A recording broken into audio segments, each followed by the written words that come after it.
What I'm going to show you in this video is a Vitaphone 78 RPM record player. And it's quite a unique machine. This was made probably in around 1913.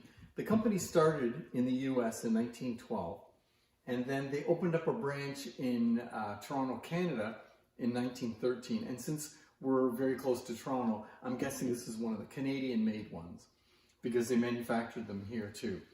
And it's got a very unique feature. The way the tone arm and reproducer works is really unique and I think quite ingenious. So I'm going to bring you in close to take a look at it because most of the details that I want to discuss, you really got to see close up what they are. So let's start with the cabinet. It's a nice cabinet, really nice color. Lots of space for records. I have a feeling there was something in there before to hold the records and it's missing.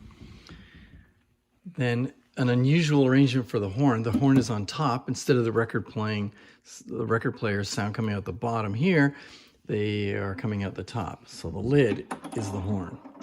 It's very dusty, sorry about that. And then here's the inside. We got our speed control. We got our ID plate. And then we have this reproducer. So let's get into this. Most of the time the reproducer is sitting right here and the sound travels through a pipe, a tapered tone arm, right? And to the horn. But this design, pretty ingenious, the vibrations travel through this wood rod here to a stationary reproducer. So the diaphragm's under here.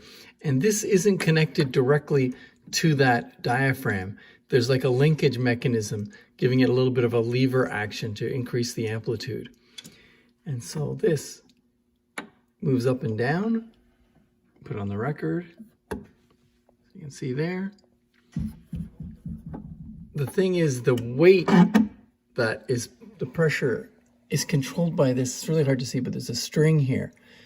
And there's a weight inside the cabinet. And as you move this up and down, it pulls on that string.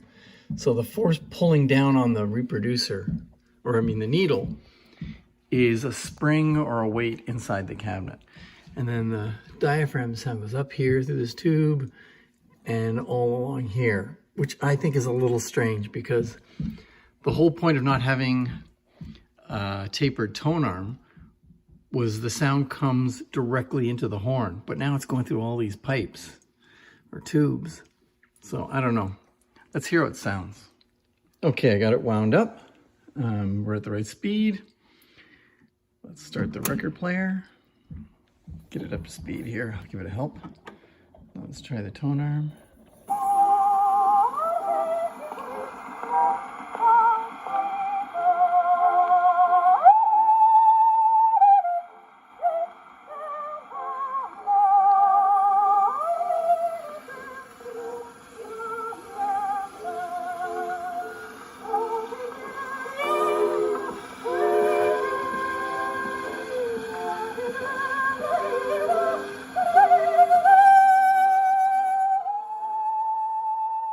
What's really neat is I have the original brochure.